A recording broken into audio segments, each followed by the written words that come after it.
deur die kragvolle werking van die Heilige Gees in ons lewe. Amen. Ek sê weer, ons sing altyd baie lekker en ons kan nou enigiets sing, dit is op die flitsbord en daarom, ons kan net so bly sit, weer terwille van die sigbaarheid van die bord, kom laat ons saam tot Jesus nader met blye uitsig op ons lot.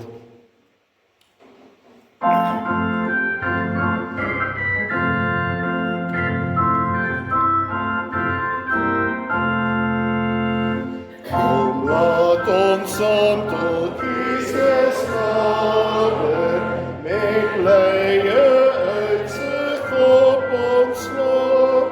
Hy het die heilsplan van die Vader vir sondaars reeds volbring by God.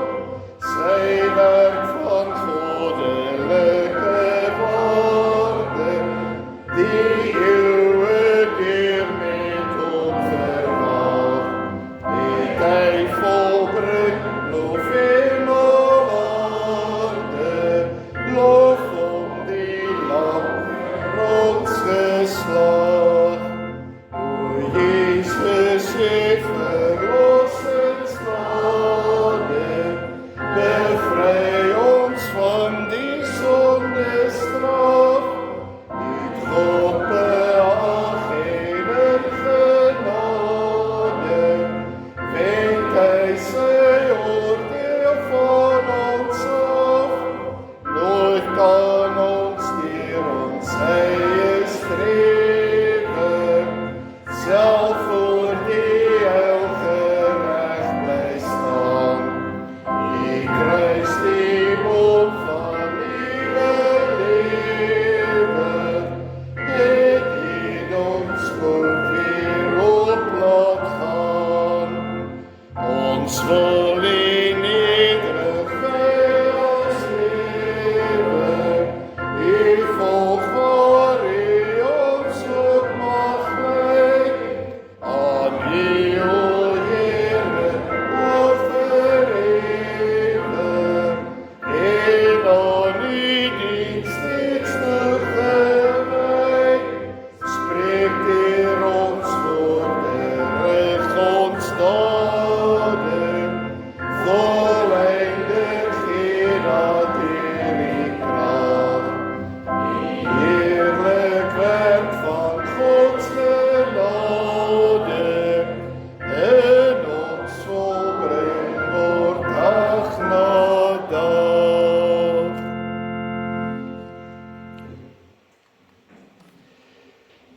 God is liefde, dit sê 1 Johannes 4:16 vir ons. En daarom het die Here ook vir sy disippels, vir die skare, maar ook vir ons geleer wat dit beteken om lief te hê en die gawe van sy liefde deur die Gees uit te leef. En daarom in Markus 12 vers 28 het een van die skrifgeleerdes hulle oor redeneer en het nader gestaan. En toe hy sien dat Jesus hulle 'n goeie antwoord gegee het, vra hy vir hom: "Wat is die heel grootste gebod?" En Jesus antwoord hom: "Die eerste is: Luister Israel, die Here ons God is die enigste Here. En jy moet die Here jou God lief hê met jou hele hart en met jou hele siel en met jou hele verstand en met al jou krag. Die tweede is: jy moet jou naaste lief hê soos jouself. Geen ander gebod is groter as die twee nie." Die skrifgeleerde het tot insig gekom en besef dat God liefde is en deur Jesus Christus dan ook redding en verlossing bring. En as ons 'n bietjie dit opbreek en wat die betekenis prakties van die Here God se liefdeswil vir ons lewe is, lyk dit as volg en kan ons dit met mekaar in die geloof deel. Eerstens om te kan sê natuurlik, God het jou lief. Hy het jou eerste lief gehad, bo alles. Dit is hoekom hy sy seun Jesus gestuur het. Natuurlik sê die Here dan ook, jy moet die Here jou God lief hê, ook met alles. Ons het dit gelees. En jy moet jou naaste lief hê. Maak nie saak wie jou naaste is nie. Maar die teendeel is ook waar, jou naaste moet jou lief hê. Dit is deel van die liefdesgebod. En jy moet jouself lief hê as geskape na die beeld van God. Maar God se liefde dan ook in sy verskillende gestaltes, in die verskillende verhoudings, dan ook in jou lewe na vore kom, in woord en in daad. En daarom is dit 'n geloofskeuse. God se liefde is 'n geloofskeuse. Johannes 3:36 sê, wie in die Seun van God glo, het die ewige lewe. Wie egter aan die Seun ongehoorsaam is, sal die lewe nie sien nie, maar die straf van God bly op hom. En daarom is dit 'n keuse om te kan sê, die Here is deur die Gees in my lewe, in sy liefde, en daarom behoort ek aan hom vir tyd en vir ewigheid, en weet ek dat die Here die straf en die toorn van my lewe weggeneem. En daarom kan ons dit ook vir die Here sing, en kan ons ook vir die Here vra dat hy ook vir ons sy liefde sal laat uitdra. En as ons dit sing, is dit eintlik, ja, het oom hom. Lied 334, God is liefde. Ok, dankie oom Hendrie. As ons dit sing, is dit eintlik 'n geloofsbelydenis, om vir die Here te kan sê, ja Here, God is, U is liefde, en ons sal ons liefde teenoor mekaar en teenoor ander uitleef. God is liefde, juig ons harte. Ons kan net so bly sit, dit is ons antwoord op God se liefdeswil.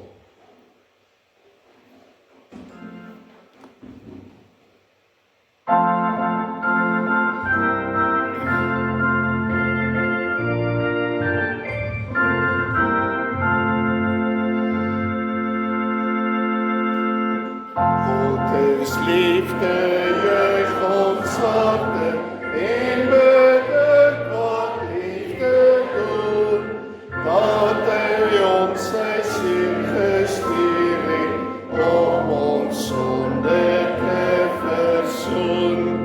Hy wat eerste lief gehad het, het in liefde ons vergeef, nou kan ons uit God gebore, uit die bron van liefde leef. Deur sy Gees die wondergawe, laat hy weder liefde strooi, en die liefde wat volmaak is, dryf die vrees en selfsug uit. Een versie.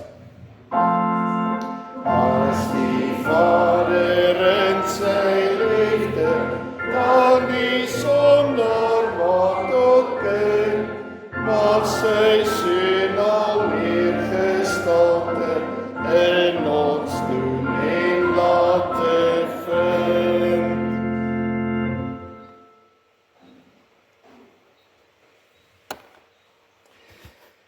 Baie dankie. Voordat ons gaan saam lees uit die woord van die Here, kom ons raak stil, ons bid saam, ons vra die Here se seën en die aanraking van die Heilige Gees om ook met ons in gesprek te wees. Almagtige God, ons Hemelvader, baie dankie dat ons kan stil raak voor U. Dat ons ook vandag in die geloof kan sê, dat die Heilige Gees getuig saam met ons gees, dat ons kinders van U is. Baie dankie dat ons aan U kan behoort. Dankie Jesus dat U aan die kruis gesterf het, alles volbring het. En dat ons kan sê, ons behoort aan U vir tyd en vir ewigheid. Niks sal ons ooit uit U hand ruk, of ons ooit van U liefde skei nie. Here, baie dankie dat ons met hierdie geloofsekerheid en vaste hoop kan lewe, ten spyte van die gebrokenheid van die wêreld, ten spyte van verskillende stemme, menings, opvattings van mense. Here, lewe ons met ons oog gefestig op U. En weet ons, Here, dat U die weg, die waarheid en die lewe is tot in ewigheid. En daarom bid ons Heilige Gees, U wat in ons midde en in ons lewe teenwoordig is en woon en werk, dat U vandag sal sê, U spreek en ons luister. Leer ons om U taal te hoor en te verstaan, die taal van die Gees, dat ons kan weet, U heers oor ons gedagtes, ons emosies, ons hart. U is ons gewete, wat ook met ons praat. En dankie Here dat U ook deur die Gees, Heilige Gees vir ons 'n gees van onderskeiding gegee het. Dat ons kan onderskei tussen reg verkeerd, goed en kwaad, lig en duister. En dat ons grys areas in ons lewe kan vermy. Want dit is ook waaroor vandag se tema gaan. En Here, dankie dat u woord spreek daaroor. Dankie dat terwyl u op aarde was, u ook reguit gepraat het oor verlossing, redding, die hemel en dan die teendeel ook die hel. En gee Here dat ons vandag ook duidelik sal weet waar staan ons, waarheen is ons op pad, en dat ons ook sal sê dankie Here dat u die leidsman van ons lewe is, die lig op ons lewenspad, en dat ons nie koers verloor of die weg byster raak nie. Ons bid vir elkeen wat siek is, elkeen wat u so nodig het na liggaam, siel en gees, baie wat nie hier kan wees as gevolg van siekte, baie wat in die hospitale is. Ons dink aan die versorgingseenheid, waar baie in beddens vasgekluister is.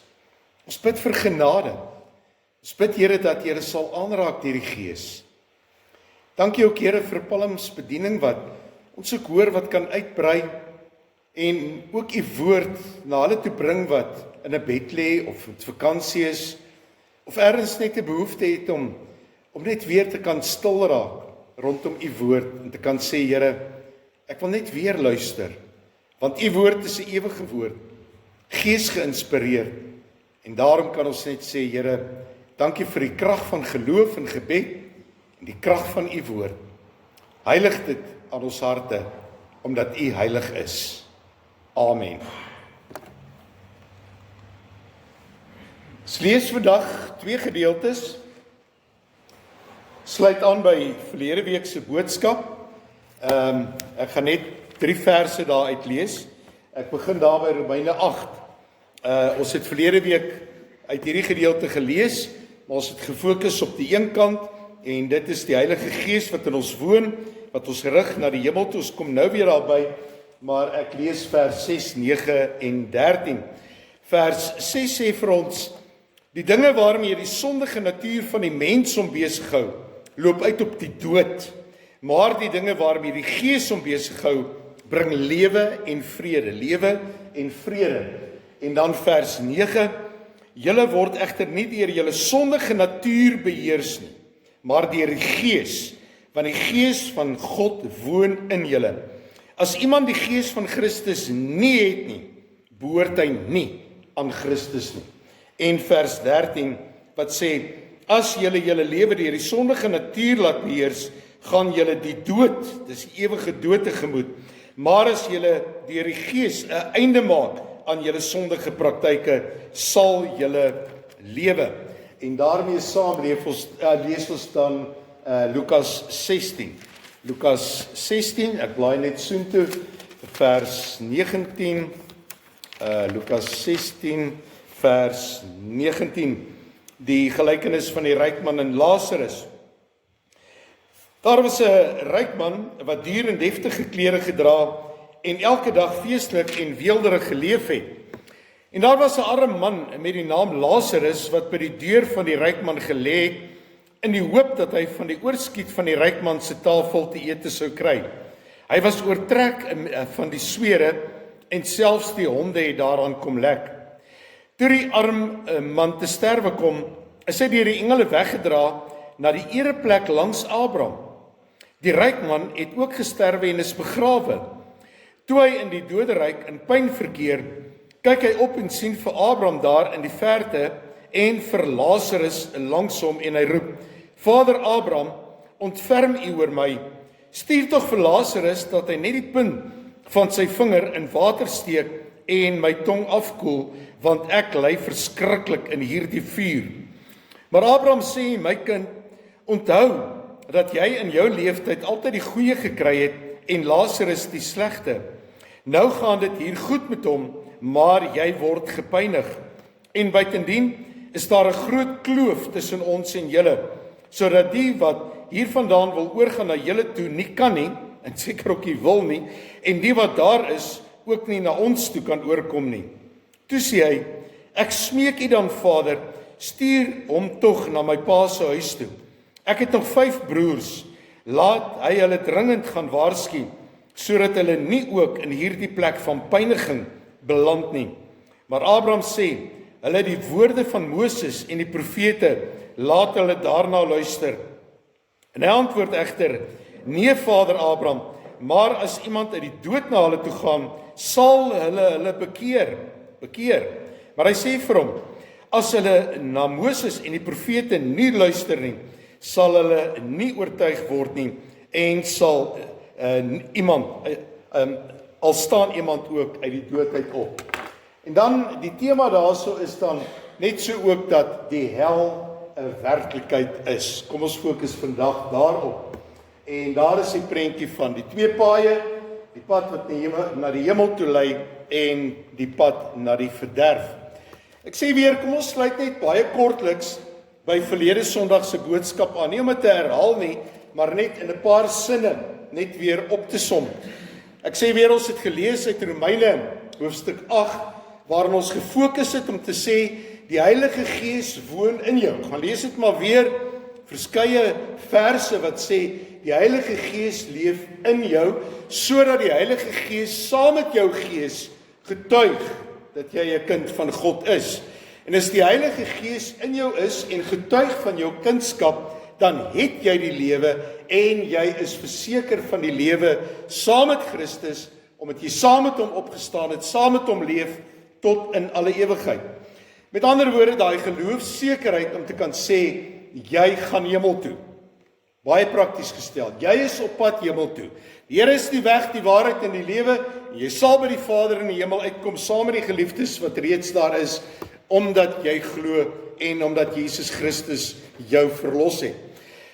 Die Bybelstudie, en julle kan dit op YouTube gaan kyk, het daarby aangesluit hierdie week, om te praat oor, as jy te sterwe kom, wat gebeur met jou, jou liggaam wat agterbly, stof is jy en tot stof sal jy terugkeer, maar ons het ook gesê, die lewe na die dood, sluit aan by Romeine 8, om te kan sê, as jy Jesus Christus in jou lewe het, en die Gees getuig saam met jou gees, soos wat ons gesê het, dan sal jy saam met die Here lewe tot in alle ewigheid. Ons het gefokus op die lewe van 'n gelowige op aarde en in die hiernamaals. En dan het ons vir mekaar gesê, dank die Here, die hemel het nie tyd of grense nie. Die hemel is alomteenwoordig omdat God alomteenwoordig is. Ons kan dit baie prakties vir mekaar sê dat tussen ons hier is hemel. Tussen julle is hemel. Dis in 'n ander dimensie, dis in 'n hemelse dimensie. Maar in God se alomteenwoordigheid is hier hemel tussen ons, net in die dimensie waar God is in die hemel. Dis die wonder daarvan. En die wonder van die gesprekke wat ons gehad het donderdag is dat ons ook getuies gehoor het van mense wat 'n naby dood ervaring gehad het, wat hulle sig gehad het, 'n uitkyk op die hemel en die hemelse werklikheid, En daarom het ons vandag sê, die hemel is 'n werklikheid. Die Bybel sê dit, ons glo dit, en ons as gelowiges, wat die Gees van die Here in ons lewe het, is op pad na daai hemelse werklikheid. Daar waar Jesus Christus vir jou, vir my as geredde gelowiges 'n plek voorberei het. Maar net so duidelik is die Bybel en Jesus Christus ook oor die ander kant, die teendeelkant. En Romeine 8 het ook en beskryf ook die ander kant waarop ons vandag 'n bietjie kan fokus. En dit is om te kan sê wie Christus nie het nie, wie die Heilige Gees nie het nie, het ook nie vir Christus nie en het ook nie die lewe nie, die ewige lewe nie. Wie Christus en die Gees nie het nie, gaan die dood tegemoet. Met ander woorde, hulle mis die hemel en hulle gaan hel toe. Dit is die realiteit. Met ander woorde, dit is die werklikheid om te kan sê, soos wat die hemel 'n werklikheid is, so is die hel 'n werklikheid. 'n Tema en 'n onderwerp waaroor ons nie graag met mekaar wil praat nie, waaroor ons baie keer nog minder ook oor wil preek. Maar dit is 'n realiteit en dit bepaal elke mens op aarde se lewe hier en nou en tot in alle ewigheid. Wat is die ironie? Hoekom is hierdie boodskap oor die werklikheid van die hel vandag so belangrik? Is omdat baie mense baie mense op aarde, hulle nie steur aan die werklikheid van die hel nie. Terwyl mense leef, is dit asof die hel nie bestaan nie. Ons kom net weer daarby. Totdat dit te laat is, totdat hulle sterf, kom ons noem iets prakties, 1 of 2 dingetjies, totdat dit te laat is. Ek het baie begrafnisse tydens my bedieningstydperk gehou. En baie mense kom na my toe na die tyd, na begrafnis sê, Dominee, is hierdie geliefde van my wat oorlede is in die hemel? Ek weet nie.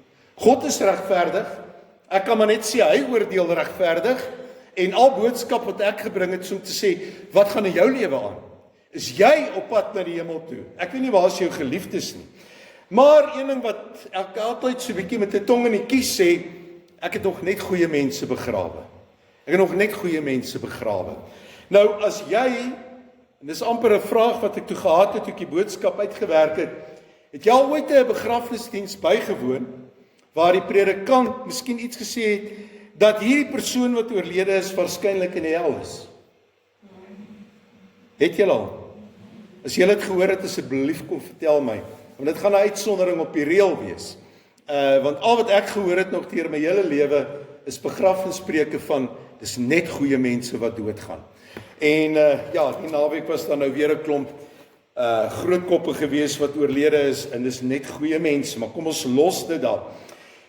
Die hemel is 'n werklikheid en die hel is 'n werklikheid. En nog een nota. As ons praat en die boodskap gee deur die Heilige Gees oor die hemel en die hel wat 'n werklikheid is, moet ons tog in ag neem. En dit is net 'n kantnota wat ek graag wil maak en moet ons aanvaar dat ons as mense hier op aarde in die gebroke werklikheid waarin ons leef, nooit alles sal weet nie.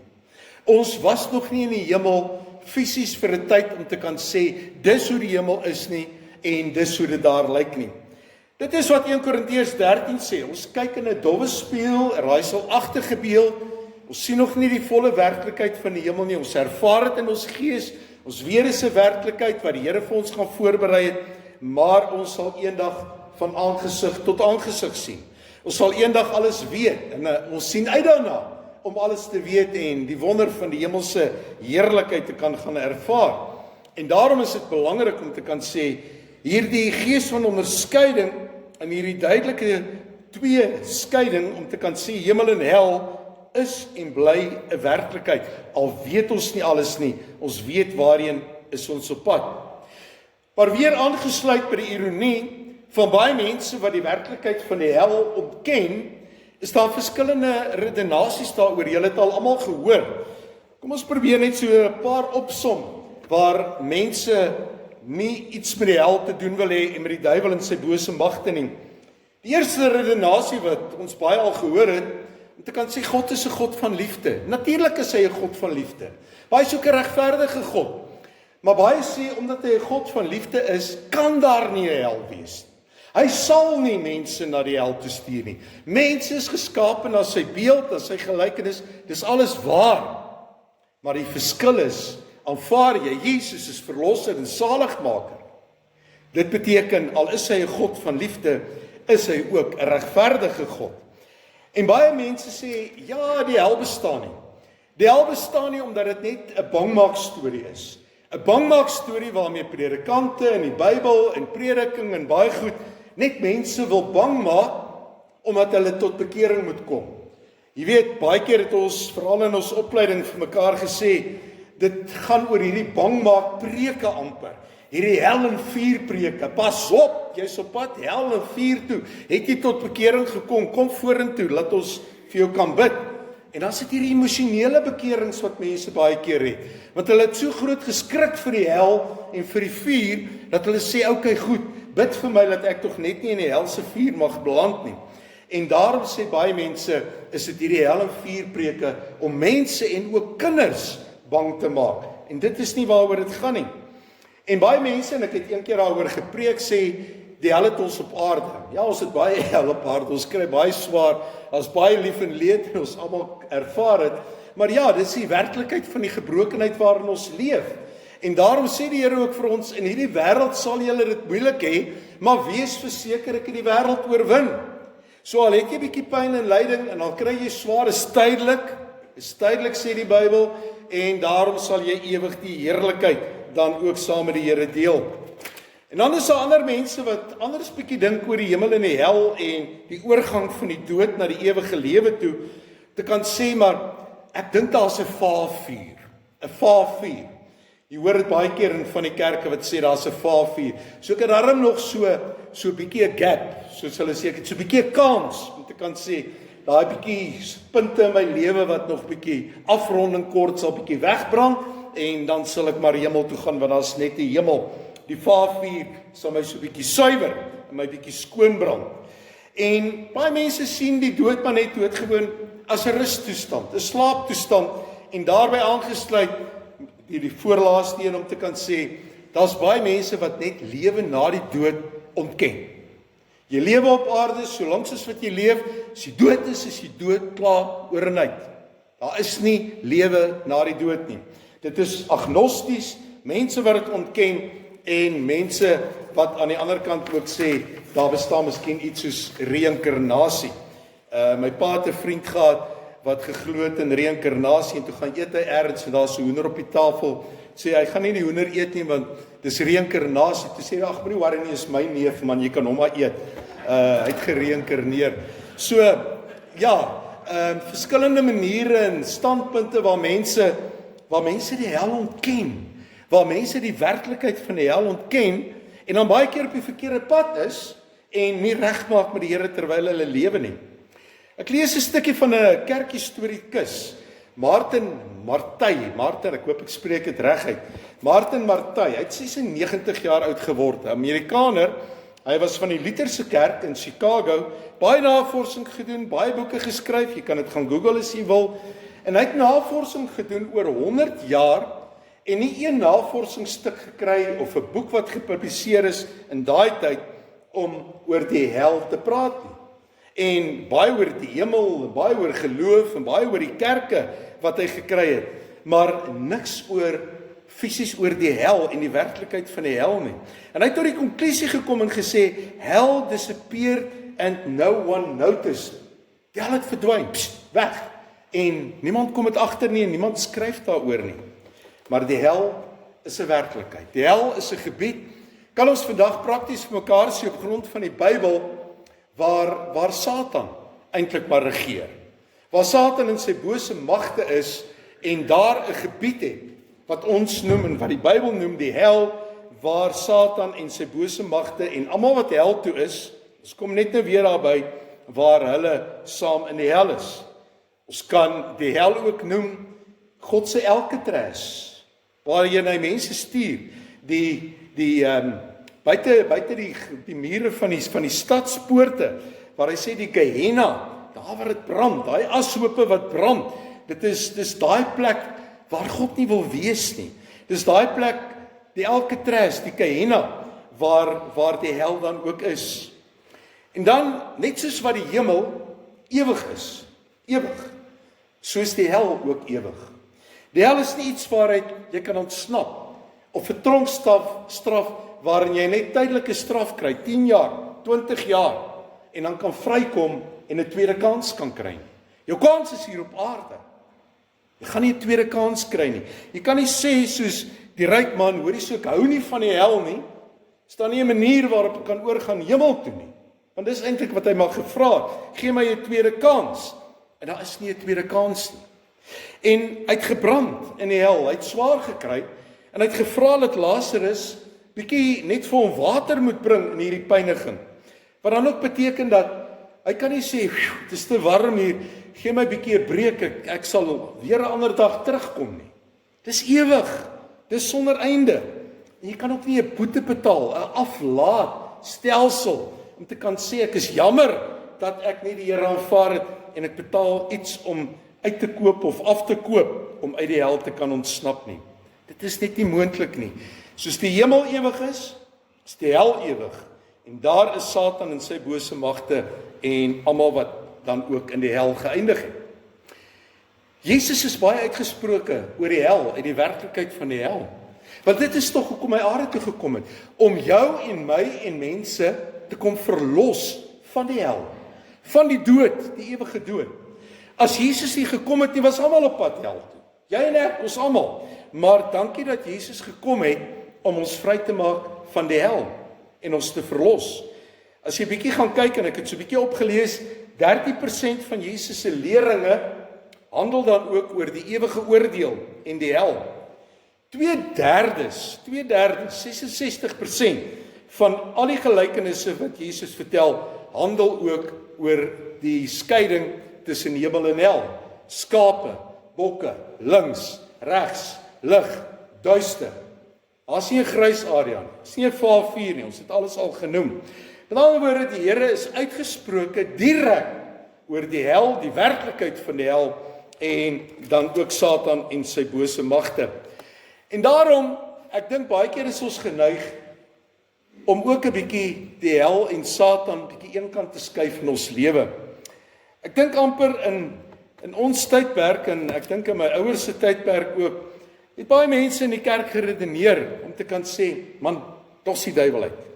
Want niks om te doen nie. Moenie eers oor hom praat nie. Moenie oor die hel praat nie. Ons is Christene, ons gaan hemel toe. Ja, dis goed en wel. Maar wees ook bewus dat daar baie mense is wat op pad is hel toe. Wat op pad is na die ewige dood toe. En daarom vermy ons baie keer nie net boodskappe nie, maar ook skrifgedeeltes wat handel oor die hel. Kom ons vat 'n bietjie tydjie en ons kyk na 'n paar skrifgedeeltes. Ek hoop julle kan daar agter lees, het hom so groot as moontlik gemaak. Nou Judas het net een hoofstuk. Nou in Judas vers 13 tot 15, ek sit dit hier op dat ons dit kan lees, staan daar geskrywe, hulle is woeste golwe van die see, hulle laat hulle skande so skuim opspat, hulle sterre wat uit hulle baan geslinger is, God hou vir hulle plek gereed in die duister dieptes waar hulle ewig sal bly. Die duister dieptes waar hulle ewig sal bly. Dit is oor hierdie mense dat Henog, wat van die 7de geslag na Adam was, geprofeteer het. Hy het gesê, kyk, die Here kom met sy 1000 heilige engele en hy sal oor almal oordeel. Hy sal al die goddeloses, al die sondaars straf oor al die goddelose dinge wat hulle in hulle goddeloosheid gedoen het en oor al die lasterlike dinge wat hulle teen hom, die Here God, dan ook gesê het. En lastering beteken hier sonde teen die Heilige Gees, dat jy die Heilige Gees nie aanvaar nie. So Judas is uitgesproke oor die hel. Matteus 8 vers 12 sê die Here, maar die mense vir wie die koninkryk, en dit is die hel wat hy hier bedoel, as jy dit gaan lees in konteks, maar die mense vir wie die koninkryk bedoel is, sal in die diepste duisternis daar buite, die Gehenna, gegooi word, waar hulle sal huil en op hulle tande sal kners. Dis die realiteit van die hel. 2 Tessalonisense 1 vers 6 tot 9. God is tog regverdig. Die mense onder wie julle nou so ly, sal hy as straf ook laat ly. En aan julle lyding en onsinne sal hy 'n einde maak wanneer die Here Jesus met sy magtige engele in 'n vuurvlam uit die hemel verskyn. Dan sal hy die mense straf wat nie vir God ken nie en die wat aan die evangelie van ons Here Jesus Christus nie gehoorsaam is nie. Die ewige verdoemenis sal hulle straf wees. Altyd geban uit die teenwoordigheid van die Here en van sy wonderbaarlike mag. Ons kan ook hierso sê sy genade. En dan die laaste ene, Openbaring 22 vers 11 tot 15, die duidelike onderskeid, wie kwaad doen, wie kwaad doen moet voortgaan om kwaad te doen, wie vuil is moet vuil bly, maar wie doen wat reg is moet voortgaan om reg te doen, wie heilig is moet heilig bly. Onderskeid tussen heilig en nie heilig. Jesus sê toe weer, ek kom gou, ek bring die loon saam met my om elkeen te beloon vir wat hy gedoen het. Ek is die Alfa en die Omega, die eerste, die laaste, die begin en die einde. Geseënd is die wat hulle klere was, soos ons, sodat hulle reg kan hê op die boom van die lewe en deur die poorte in die stad, is die ewige lewe, die hemel, kan ingaan. Buitekant, Gehenna, is die dwaalleraars, bedrieërs, onsedelikes, moordenaars, afgodsdienaars en almal wat valsheid liefhet en dit doen. Hulle is uitgegooi, hulle is uitgewerk en dit is maar net so paar verse net om vir ons te sê, moenie die realiteit van die hel ontken nie. Kom ons gaan maar net weer terug na daai skyfie toe. En daarom is die Bybel uitgespreke dat daar is 'n ewige hel en daar is 'n ewige hemel. Matteus 25 vers 46 sê, en hierdie mense, die goddeloses, sal die ewige straf ontvang, maar die wat die wil van die Here doen, die ewige lewe. Dit kom uit die profetiese rede. En baie duidelik volgens hierdie prentjie is tog duidelik geneem uit Matteus 7 vers 13, die 2W, waar die Here baie duidelik sê, gaan deur die nou poort in. Die poort wat na die verderf lei is wyd en die pad daarheen breed, en die wat daardeur gaan is baie.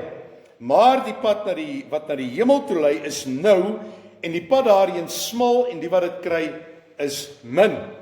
'n Breë pad met baie, 'n smal pad met min. 'n Breë pad met baie, 'n smal pad met min. Wat sê dit vir ons? Dit sê vir ons dat jy moet op hierdie smal pad bly met jou oë gefestig op die Here. 2 Korintiërs 4. Ons het al daaroor 'n boodskap gehou. The straight and the narrow, soos wat ons baie keer in Engels vir mekaar sê. En dan het ek klem gelê op die woorde baie op die breë pad, min op die smal pad. Ons wil dit omring, soos ek gesê het, begrafnisse. Net goeie mense gaan dood. Daar's omtrent almal gaan hemel toe. Dit is nie wat die Here sê oor die breë pad en die smal pad nie. Die Here sê baie duidelik, daar's min wat hemel toe gaan, as ons dit prakties stel.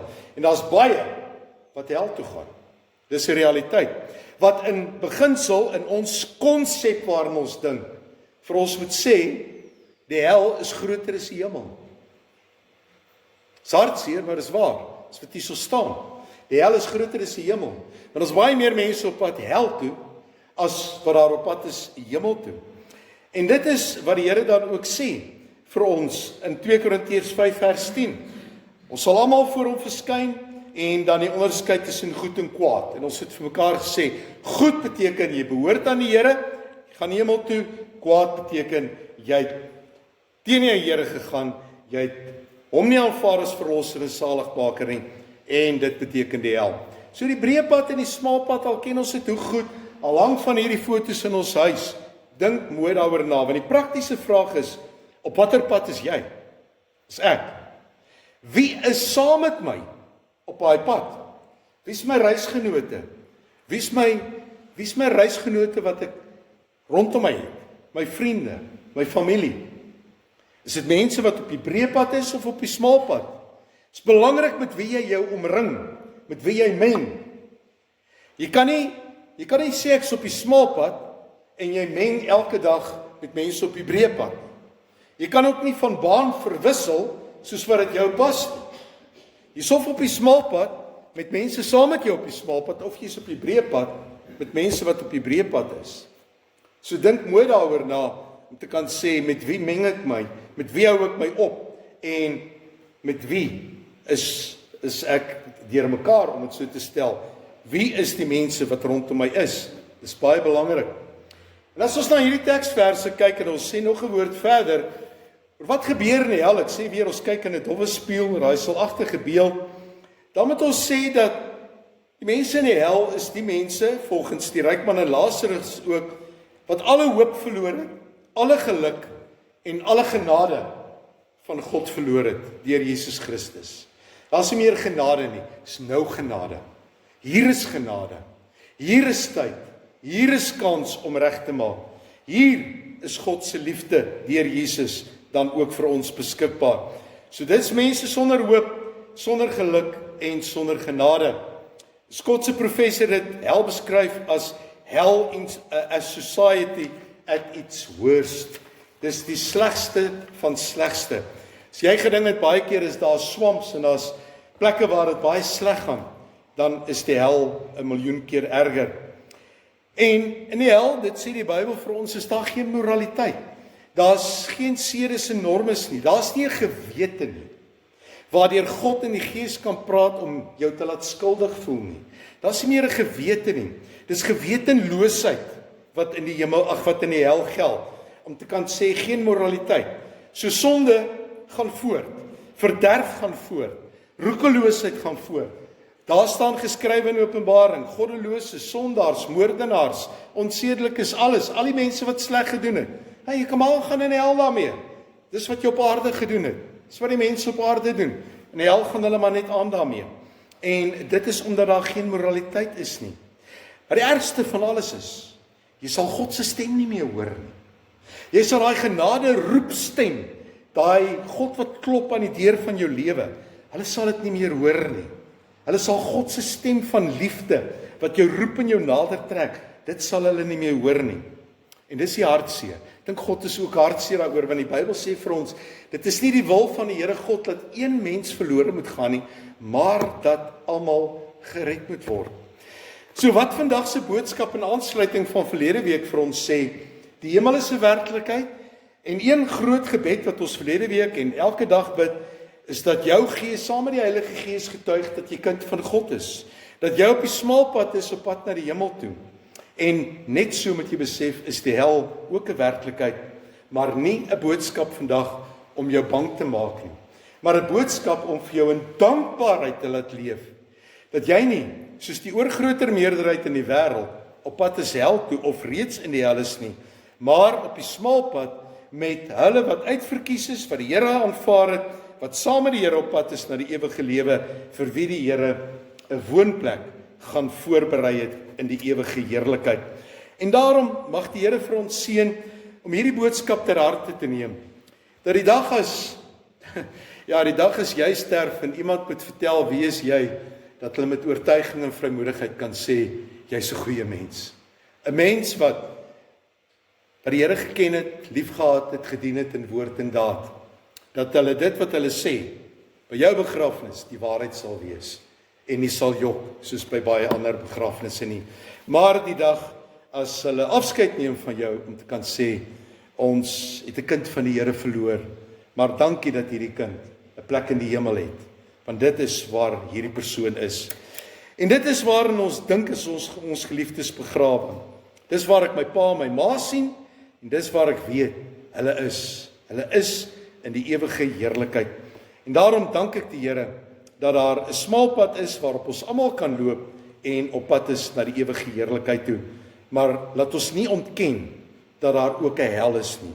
En mag ons die boodskap van verlossing na almal toe bring, want baie mense is nog op die breë pad, op die verkeerde pad, vir wie ons moet bid, vir wie ons moet intree, aan wie ons die boodskap van verlossing moet bring, om te kan sê, kom terug na die pad van die lewe, die pad na die ewige lewe, die hemelse paradys. Mag die Here ons seën om hierdie boodskap ter harte te neem en in ons eie lewe te kan bewaar. Amen. Here, baie dankie dat ons vandag ook u woord met mekaar kon breek. Oor dit wat ons baie keer net wil vermy of nie oor wil praat of nie oor wil dink nie. Maar wat ons verstaan, Here, omdat ons gelukkig is om aan u te behoort. Omdat ons gelukkig is dat ons op die smaalpad is.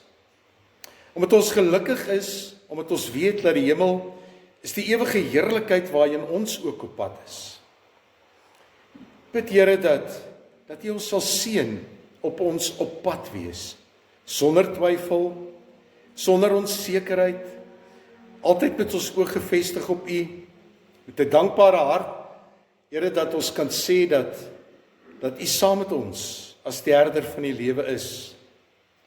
En daar bestaan nie duisternis in ons lewe as ons aan U behoort nie. Maar Here, is eintlik so maklik om 'n sluier te trek oor die werklikheid van die hel. Maar eintlik al wat ons doen is om baie keer miskien onsself en ander mense ook te sus, net gelukkig te maak, net die mooi ding te wil sê. Maar Here, U het gekom om te red en te verlos die wat verlore is. En ons almal was daar, maar ons almal is gered deur genade. Dankie Here vir hierdie genade tyd wat U aan elkeen van ons gee, en genade tyd nog voor. Te kan groei in heiligmaking, te kan groei in geloof, en so met ons hand in U hand, met 'n vaste tred op pad te wees na die hemel. En daarom, Gees van God, laat alle vrees uit ons lewe verdwyn, want om oor die hel te praat en ook die woord te deel, is nie om bang te word nie, maar om dankbaar te wees, om oorwinnend te leef, oor u goedheid, u genade, u verlossende genade, u reddende genade. Daarvoor kan ons nie genoeg dankie sê nie. Maar Here, ons hart loop oor van dankbaarheid, oor dat u gekom het, om elkeen van ons te red en te verlos. Laat ons dit altyd in dankbaarheid leef en beleef, in woord en daad. Amen.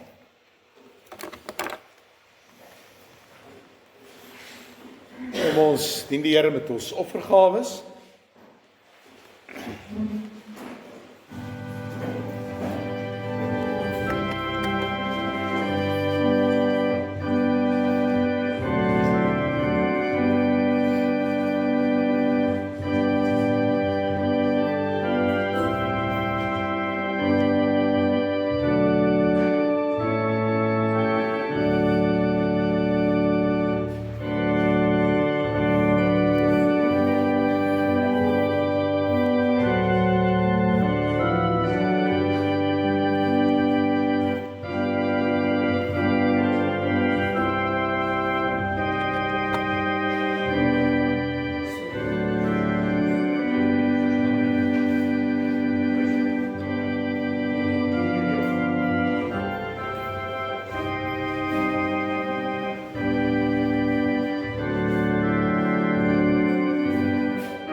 Ek dink ons ken lied 415, Jesus leef en ons met hom.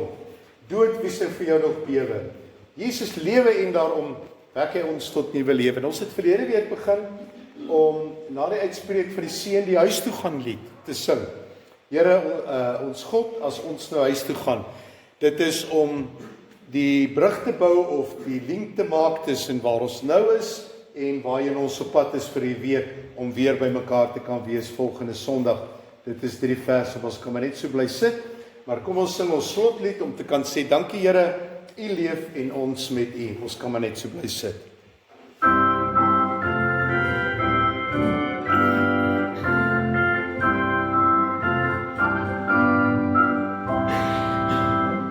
Jesus leef en ons met hom, tot wie sal vir jou nog bewe.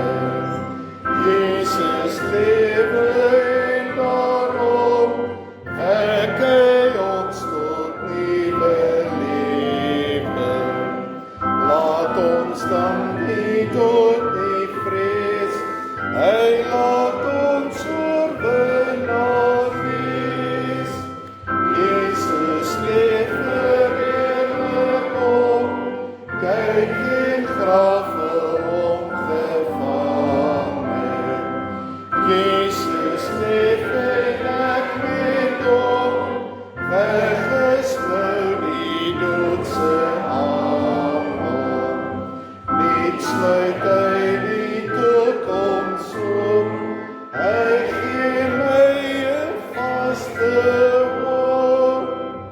Jesus leef en maak die dood nou vir my die poort tot lewe. Hy oorwinnaar ewig groot, sal getrou my nooit begewe. Word my hart se huis te stroom, hy is liefde, hy is hoop. Seën van die Here en dan sing ons die gebed die weg gaan huis toe lied. Ontvang die seën van die Here, gaan in sy vrede. Mag dan nou die genade van ons Here Jesus Christus, die liefde van God, die kragvolle inwoning en leiding en getuienis van u Gees met ons wees en bly tot in ewigheid in die hemelse woning. Amen.